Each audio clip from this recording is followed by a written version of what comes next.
నమస్తే, welcome to reflection news. నేను Sharma. Putin America అధ్యక్షుడు.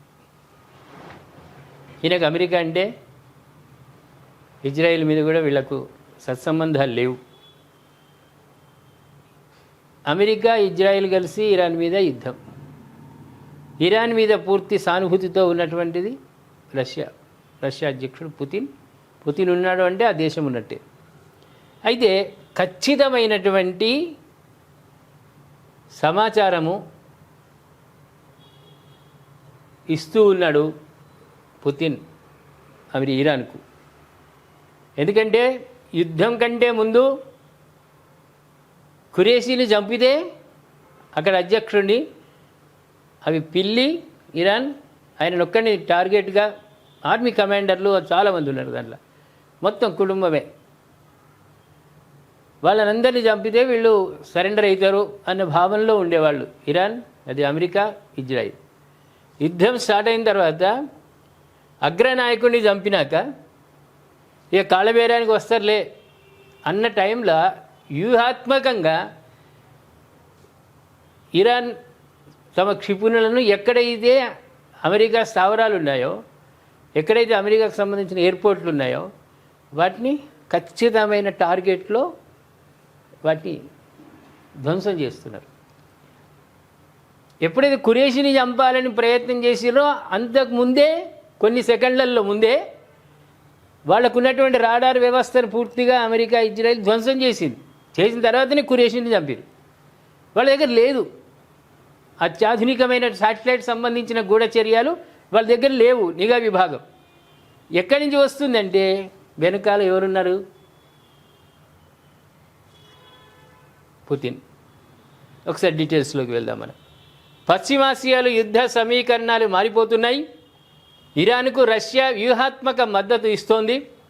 తాజాగా ఒక నివేదిక పేర్కొంది, అమెరికా యుద్ధ విమానాలు, యుద్ధ నౌకలు, సైనిక స్థావరాల గురించి ఇరాన్కు రష్యా రియల్ టైమ్ ఇంటెలిజెన్స్ సహకారం అందిస్తోందని తెలిసింది. యుద్ధం తీవ్రమవుతున్న వేళ అమెరికా దళాలను లక్ష్యంగా చేసుకునేందుకు ఇది దోహదపడుతోంది. ఓ ప్రముఖ అమెరికన్ పత్రిక కథనం వెల్లడించింది.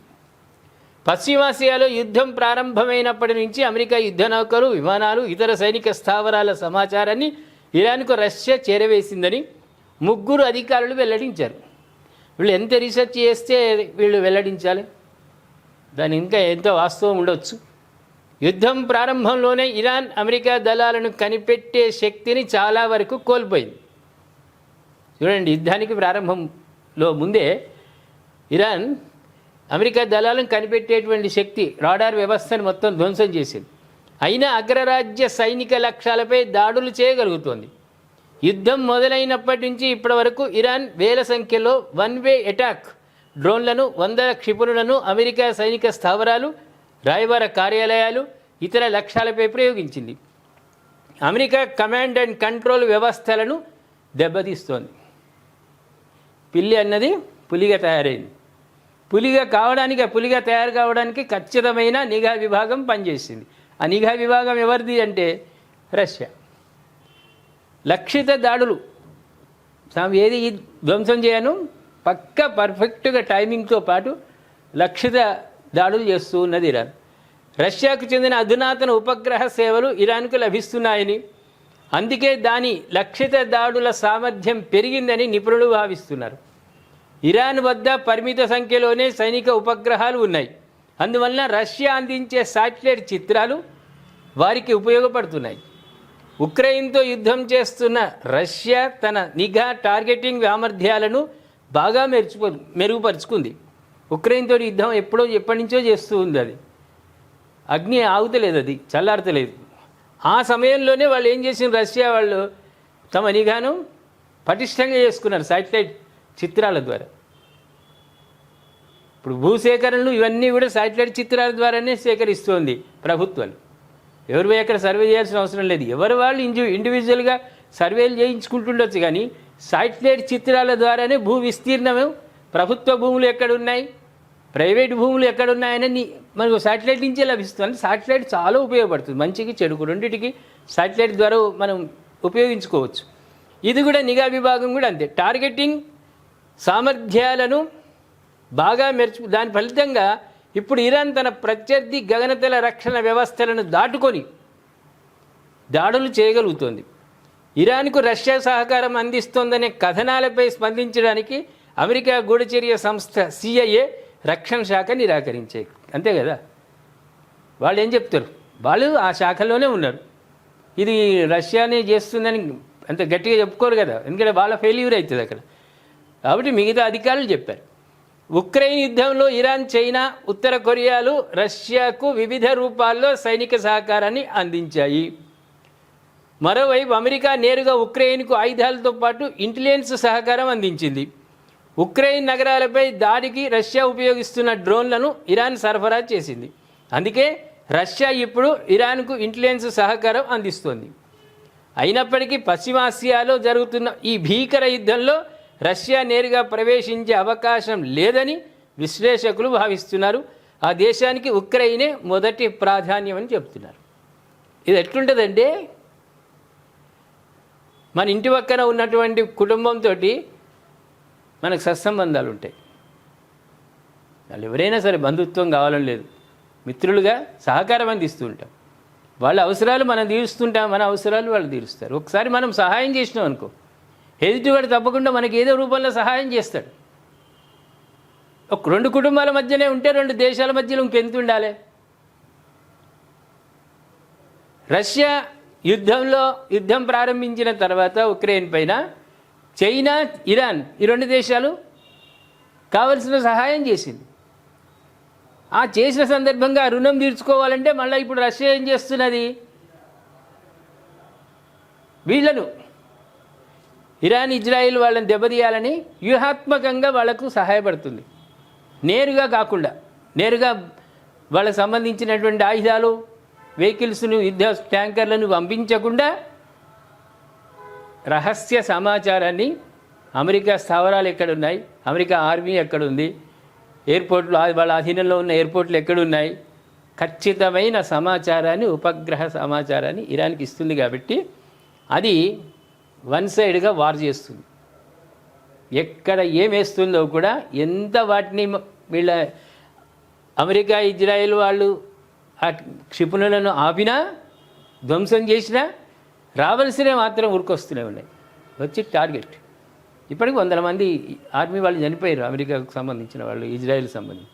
ఇజ్రాయెల్ కూడా దూరం ఉన్నా కూడా నేరుగా వచ్చి ఏ రాత్రి ఎక్కడ క్షిపణి పడుతుందో కూడా ఎవరు ఊహించినటువంటి పరిస్థితి. అందరూ అండర్గ్రౌండ్లోకి వెళ్ళిపోమని ఆదేశించారు. అంటే ఖచ్చితమైన, అంటే ఒక భయంలోనైతే ఇజ్రాయిల్ను, అమెరికాను, ఇరాన్ పడేసింది. దాంట్లో ఇంకొక సంశయమే లేదు. అక్కడ ఇరాన్ను పిల్లి అనుకున్నటువంటి 2 దేశాలు కూడా ఇవాళ ఇరాన్ వాళ్ళకు అందుతున్న సమాచారము, వాళ్ళ దగ్గర ఉన్నటువంటి, వాళ్ళ గతంలోనే అన్నారు, మేము అన్నీ పాతే, ఇప్పుడు మేము మొదటి అన్నీ పాతే, మా తాతల నాటి మావి కూడా మేము ఇప్పుడు తయారు చేసినవి కూడా ఉన్నాయి, అవి కూడా వదులుతామంటే ఇంకా ఎంత ప్రమాదకరంగా మారే అవకాశం ఉంది యుద్ధం. ఒకవేళ అనుక్షిపణులే వచ్చినాయి అనుకో, దానివల్ల ప్రాణ నష్టం. రేడియేషన్ చాలు, పడ్డ దగ్గర చచ్చిపోతుండొచ్చు, కానీ దాని రేడియేషన్ ప్రభావం వల్ల కూడా చాలామంది చనిపోయే అవకాశాలు ఉంటాయి తట్టుకోలేక. మరి యుద్ధం దాకా పోయే పరిస్థితి ఉందా? మరి దీనికి ఇప్పటికేమైనా కొద్ది రోజులకు ఫుల్ స్టాప్ పెడతారా? లేకుంటే ఇరాన్ సరెండర్ అవుతుందా? సరెండర్ అయ్యేటట్లు వీళ్ళు చేయాలనుకున్నా కూడా సాధ్యం కాని పరిస్థితుల్లో విజృంభణ, యుద్ధం పెరుగుతూ ఉంది, మిగతా దేశాలకు వ్యాపిస్తూ ఉంది. ఇవాళ చమురు వచ్చింది మనకు, రష్యాకు. కంటిన్యూగా యుద్ధం అవుతుంటే ఎక్కడి నుంచి వస్తుంది చమురు? మనకే కాదు, వేరే మిగతా దేశం అందరికీ అవసరమే కదా. ప్రపంచ దేశాల్లో ముడి చమురు అనేది అందరికీ అవసరం, ప్రతి ఇంటికి అవసరం. అబ్బా ప్రేక్షకులారా, గతంలో సైకిల్ ఉంటే అబ్బా అందుము. ఇవాళ ప్రతి ఇంట్లో కూడా ఒక కుటుంబ సభ్యుడు 4 ఉన్నారంటే, కుటుంబ సభ్యుల్లో 4 బండ్లు ఉన్నాయి. ఇవి కాకుండా 2 వీలర్స్, ఇవి కాకుండా ఒక కారు. వీటికి ఒక కుటుంబం గురించే మనం ఆలోచిస్తే ఇంతగా ముడి చమురు అవసరమే. మరి అలాంటిది యావత్ ప్రపంచానికి అవసరం కదా ముడి చమురు. ఇంకెంత దాకా పోతుంది యుద్ధం? మనం అందరం కూడా కోరుకోవాలి, మతరంగు పులవకుండా అమెరికా, ఇజ్రాయిల్, ఇరాన్ యుద్ధం ఆపాలి. ఎవరు లొంగిన్రు అనే భావన రాకుండా యుద్ధాన్ని ఆపితేనే ప్రపంచ ప్రజలకు ప్రపంచానికే శాంతి. లేకుంటే పెద్ద వారుగా మిగతా దేశాలతో అటాక్. రెండోది ఇప్పుడు గల్ఫ్ కంట్రీస్ కూడా మొత్తుకుంటున్నాయి, అరే మీరు మీ లొల్లి చేయంగా ఇరాన్ వాళ్ళు మా మీద వేస్తున్నారు బాంబులని వద్దంటున్నారు. వాళ్ళు కూడా వాళ్ళు నష్టపోతున్నారు, వాళ్ళు సైలెంట్గా ఉన్నారు. గల్ఫ్ కంట్రీస్ మొత్తం సైలెంట్గా ఉన్నాయి. ఇరాన్ ఏం చేస్తుంది, వీళ్ళు అక్కడ స్థావరాలు ఆ దేశాలను వీళ్ళు తమ గుప్తాధిపత్యంలో పెట్టుకున్నారు కదా అమెరికా వాళ్ళు. అయ్యేసరికి కోపం మీద ఏం చేస్తున్నారు ఇరాన్ వాళ్ళు, మిగతా దేశాల మీద కూడా అటాక్ చేస్తున్నారు. వాళ్ళు నష్టపోతున్నారు. కాబట్టి ఆ దేశాలలో కూడా ఇరాన్కి సపోర్ట్ లేదు, అమెరికాకు సపోర్ట్ లేదు. మీరు ఆపండి, మీ యుద్ధం కారణంగా మేము నష్టపోతున్నాము, మా ప్రజలు చచ్చిపోయే పరిస్థితికి వచ్చింది అని వాళ్ళు మొత్తుకుంటున్నారు. ప్రపంచ ప్రజలు ఎవరు కూడా హర్షిస్తలేరు ఈ యుద్ధాన్ని. కాబట్టి యుద్ధం ఆగాలని మనమందరం కోరుకుందాం. అందులో భారతీయులం శాంతి సామరస్యంతో మనం ముందుకెళ్లే వాళ్ళం. కాబట్టి యుద్ధం ఆగాలే, ప్రపంచ శాంతి కోరుకునే వాళ్ళం. కాబట్టి అతి త్వరలో యుద్ధం ముగిసేయాలి.